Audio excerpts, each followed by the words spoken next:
자, 질의하겠습니다. 예, 국민의힘 의원님들 좀 자중하시고요. 자, 기획재정위에서 법사위로 사부임된 김효환입니다.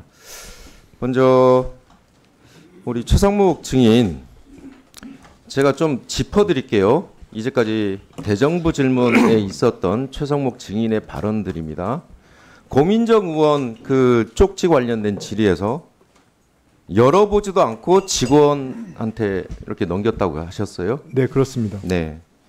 자, 그 다음에 진성준 의원 질의에도 보지도 않고 넘겼다고 그랬어요. 네, 그렇습니다. 네. 김병주 의원 질의에도 보지도 않고 네, 넘겼다고 그렇습니다. 그랬어요. 자, 저 동영상 한번 틀어주세요. 기재위에서는 이렇게 반응하셨어요. 유동성 관련된 얘기 같다.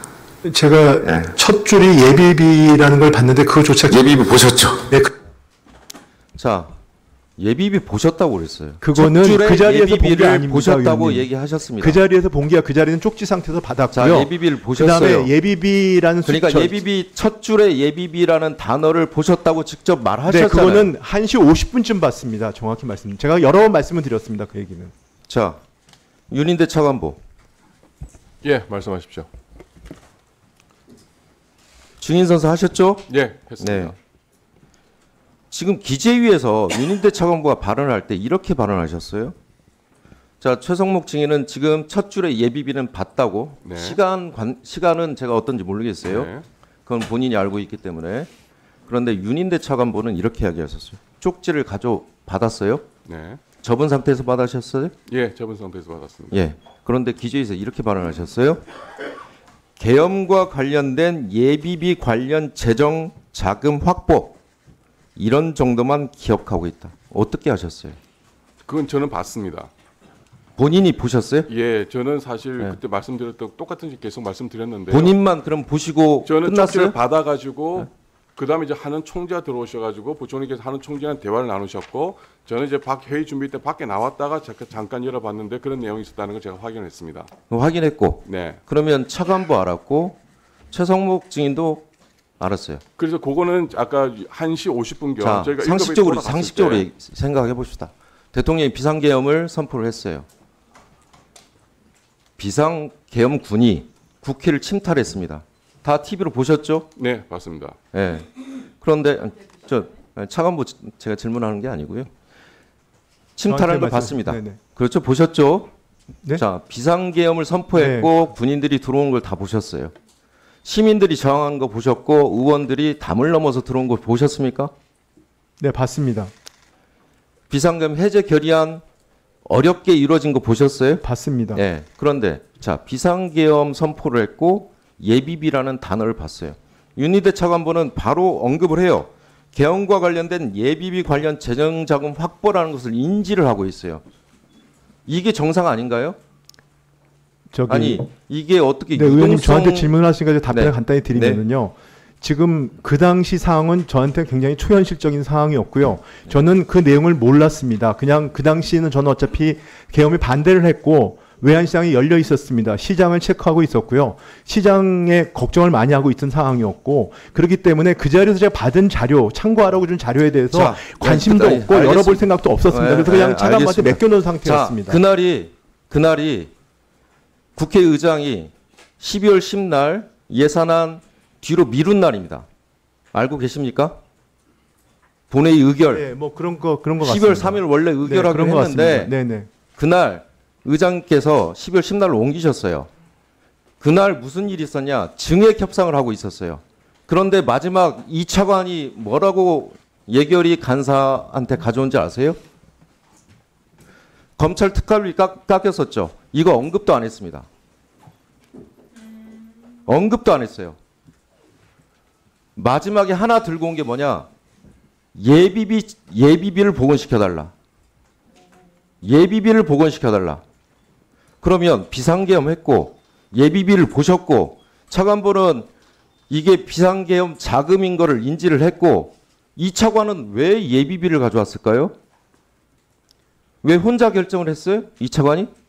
그거는 지금 3일 계엄 전 아닌가요? 말씀 주시는 거. 맞습니다. 네, 12월 근데 2일, 3일. 그걸 그게 무슨 아니, 그러니까 무슨 인과관계로 물어보시는지는 이해가 안 이미 갑니다. 그 비상계엄 쪽지 문건은 계획되어 있었던 거예요. 전달되기 전에. 의원님 그렇게 추정으로 말씀하지 마십시오. 그거는 있을 수가 없는 얘기입니다. 자, 그러면 네, 맞춰주세요. 네. 네, 분위기에 적응을 질문하세요. 못하고 있습니다. 저기 기재위 국민의힘 의원님들은 되게 점잖으신데 여기 다 시끄러워서 죽겠네요. 저 증인, 송석정님 가만히 계세요. 저 멈춰주세요. 하세요. 예. 의뢰 그러려니 하고 그냥 하세요. 예. 저 최상목 증인, 제가 헌법 87조 2항이 뭐죠? 국무위원은 대통령을 보좌하는 역할이죠. 네네 그렇습니다. 네, 대통령이 지금 파면됐어요. 그럼 보좌를 어떻게 한 거예요? 최소한의 도덕적 책임은 지금 있는 거예요. 윤리적 책임은 있는 겁니다. 그렇죠? 자, 아까 탄핵 소추 비용을 국힘에서 얘기했습니다. 국민의힘에서 4억 5천. 제가 비상계엄 여파 다시 한번 정리를 해드릴게요. 자, 한국은행 총재님, 네. 내수 소비 추락 등으로 어떻게 얘기를 했어요? 4, 4분기 0.2% 하락, 25년도 0.2% 하락, 1.6에서 1.7% 얘기하셨죠? 그렇습니다. 네. 그 돈이 얼마예요? 제가 원개월로 다시 계산해 보니까 4, 4분기 12월 달 2.2조, 그 다음에 25년도분 9.2조입니다. 11.4조. 이게 비상계엄 여파입니다. 죄송하다고 해야 되는 거 아닙니까? 부총리? 그 다음, 그때 주식시장이 114조 사라졌어요. 시총이. 투자자들은 아무 이유도 없이 114조가 날라갔어요. 장관으로서 금융위원장, 금감원장, 비상계엄 여파로 114조가 서민들의 꽁꽁 묻어둔 주식에 묻어놓은 돈들이 사라져 버렸어요. 어떻게 책임지실 거예요, 이거? 장관님, 환율은 어떻게 튀었어요, 그날부터? 그날 1,402원부터 시작해서 네, 계속 올라갔었습니다. 네. 60원, 70원까지 올라갔잖아요. 네 그렇습니다. 자, 작년 23년도 국채, 미국채 매입할 때 국채 투자하기 가장 좋은 때예요. 안 그렇습니까? 고금리에 국채 가격은 저점에서 흐르고 있고, 자, 환율 튀었으면 미국채 산 거 아닙니까? 달러 아닙니까? 달러 자산. 금감원장님, 네. 달러 자산 15만 불 이상 가져본 적 있어요? 없습니다. 미국채 가져본 적 있어요? 없습니다. 그럼 금융위원장님, 미국채 가져본 적 있어요? 없습니다. 달러 자산 15만 불 이상 가져본 적 있어요? 없습니다.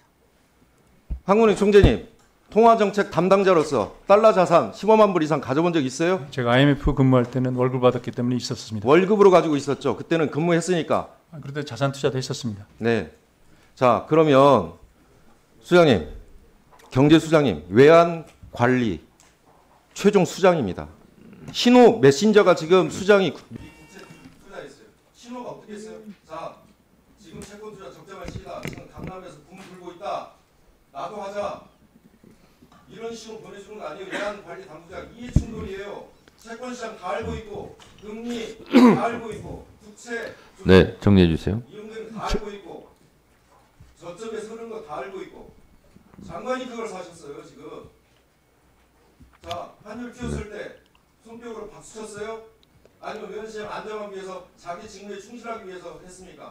둘 중에 하나를 했을 거 아닙니까? 저는 저 의원님 저 답변 좀 하겠습니다. 네, 이거 답변하세요. 네, 네. 네, 뭐 이 부분에 대해서 제가 굳이 말씀을 하시니까요. 제가 2018년부터 가지고 있던 외화 예금으로 외화 국채를 산 겁니다. 그렇기 때문에 제가 환율에 대해서 이득을 본 건 없고요. 다만 이 부분에 대해 자, 제가 외환 그러니까 들으세요. 그렇습니다. 네. 지금도 가지고 있잖아요. 자, 김영환 의원님 그러면 질의는 끝났고요. 답변 네, 시간만 하겠습니다. 보장하겠습니다. 네, 그래서 이 부분에 대해서 그 외 일부 아까도 말씀드렸듯이 이 부분에 대해서 안타깝게 생각하고 공제의 무게감을 느낍니다. 다만 이 부분들은 제가 제가 국채를 가지고 있다고 해서 제 의사결정에서 공정윤리상 제가 어떠한 것도 거기에 준수하지 하고 한 적이 제 공직생활 40년 동안 없습니다. 그리고 민간에서 가지고 있던 외화, 제가 민간에서 해외 나가가지고 해외 나가서 해외에 1년 있었습니다. 그때 들어오면서 생긴 외화하고 여러 가지 것들을 해서 우리 아이들 유학 준비 생활을 가지고 제가 가지고 있었던 외화 예금입니다. 근데 제가 공직에 알겠습니다. 취임했다고 그걸 팔아야 되냐는 이슈가 있을 수는 있습니다. 자, 그냥 가지고 있었던 게 제 최상무 잘못이라면 잘못인데 장관님. 제가 그 부분에 대해서 뭐라고 말씀드릴지 모르겠습니다. 자, 됐습니다. 네. 총재님, 황운홍 총재님, 아까 제가 질의하다가 그냥 시간 없어서 넘어갔는데 네. IMF 가실 때 민간인신 분이었어요, 공직자신 분이었어요? 민간이었습니다. 네, 투자해도 되죠. 네. 자, 지금 한국은행 총재로서 네. 미국채 가지고 있으면 어떻게 되겠습니까?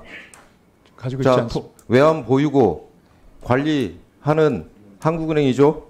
네. 통화정책 하고 있죠. 네. 금리 내리면 어떻게 돼요? 고환율을 지금 자극할 수 있지 않습니까? 예. 그렇죠? 네. 그러면 국채 가지고 있으면 어떻게 됩니까? 달러로. 영향을 받죠? 자기 재산에. 그렇습니까? 안 그렇습니까? 이해충돌에 지금 되게 민감해요. 그렇습니까? 안 그렇습니까? 그럴 수 있습니다. 아까 투자했다고 그냥 거들던데 그렇게 해서 넘어갈 일 아닙니다. 자, 두 번째. 자, 2024년 노벨 경제학상. 제가 여러 번 말씀드립니다. 포용적 정치도 포용적 경제 제도가 만났을 때 경제 성장의 길이 열린다. 포용적 정치제도는 뭡니까? 근간이 민주주의 아닙니까? 그렇습니다. 민주주의 무너졌죠. 저 PPT 하나 띄워주세요. 준비하라고 그랬잖아요. 민주주의가 무너졌기 때문에 각종 경제 지표들이 지금 나빠지는 거 아닙니까? 지금 원달러 환율, 달러 인덱스하고 지금 동조화 있었는데 그 이후에 동조화 되고 있습니까? 안 되고 있습니까? 민주주의가 아직 제대로 대한민국에서 수습되지 않고 있기 때문에 이런 현상 벌어지고 있는 거 아닙니까? 자꾸 정치, 경제 분리해서 생각하는데 그게 자유주의자 생각이에요. 고전주의자 생각이에요. 그 이전 고전주의자는 정치, 경제를 같이 했어요. 정치 속에 경제 있고 경제와 정치가 같이 만나는 겁니다. 동떨어서 어떻게 경제가 있습니까? 민주주의가 제대로 돼야 경제가 제대로 살아날 거 아닙니까? 민주주의가 무너졌기 때문에 환율도 이렇게 튀는 거 아닙니까? 안 그렇습니까? 그렇습니다. 금융시장. 아까 제가 투자자 손해 얘기했잖아요. 114조. 지금 서민들의 눈먼 돈이 그냥 한순간에 날아가 버렸어요. 비상계엄 하나로. 최소한 정부 당국자들은 책임을 져야 될 거 아닙니까? 자, 기재부장은 또 하나 좀 얘기 좀 할게요. 관세 협상 관련해서. 자, 관세 협상, FTA 협정처럼 국민들에게 부담을 지우는 행위예요. 혹시 제가 이런 소리를 들었다면 매우 바람직합니다. 지금의 총리나 지금의 기재부 장관은 간접적으로 주어진 민주적 정당성밖에 없다. 50일 뒤면 어차피 상호관세 90일 연장했으니 50일 뒤면 민주적으로 선출된 대통령이 나온다. 그때까지만 제발 협상을 미뤄줬으면 좋겠다. 트럼프하고 그렇게 얘기했다고 들어본 적 있습니까? 답변을 드리겠습니다. 무슨 말씀인지 저 충분히 알겠습니다. 근데 어제 제가 본회의에서도 말씀을 드렸습니다만 협상은 상대방이기 때문에 국익 차원에서 저희가 협상을 시작하지만 결국은 새 정부가 들었으면 거기서 그때 마무리 짓는 게 바람직하다고 생각합니다. 그렇지만 그 전에 저희가 협상에 대한 준비를 하고 논의가 해나가는 것은 불가피한 측면이 있다고 말씀드립니다. 네, 수고하셨습니다.